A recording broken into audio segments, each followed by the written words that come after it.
The woman drew closer and pointed the flashlight right at her face. She shut her eyes. "Don't do that, please. You're not from around here." She wasn't going to repeat that she was lost. "There's nothing for sale in the area. It's even worse the closer you get to the mountain. You have to turn around, go back to the flatlands. There are more houses there, more properties." "You are mistaken. I don't want to buy anything." "Then why are you here?" Coro looked inside the car, still illuminated by the overhead light. Her purse, her things. "I'm running out of gas." "You've said that already." For a second, she thought the best thing would be clutching the steering wheel again, to put a piece of gum or candy in her mouth. Her breath probably stank. "Do you have a car? Maybe we could take some gas from your tank and put it in mine. I've seen it done. You suck it through a tube." The woman shined the flashlight in her face again. "What's your name? What's your surname? I'm not bringing a stranger to my house." "I just need a little gas." "Have you come alone?" The woman inspected the inside of her car, the back seat, and asked again what her name was and if she had come there alone. "I better go. I'll try to turn around."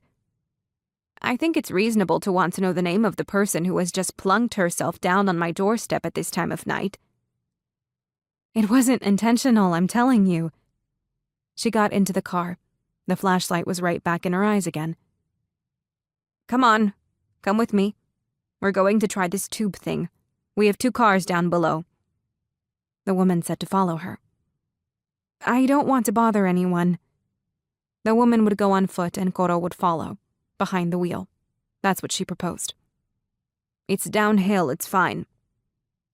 "Listen, why don't you bring your car up here?" "I'm telling you, it's downhill." "And if we don't know how to transfer the fuel between tanks, then I won't be able to get back up." "You want gas, don't you?" She thought for a second. "Yes." "Well, come on." She started the car. Very slowly, she began to follow the woman, staring at the bright spot of the flashlight leading the way, pointed at the ground.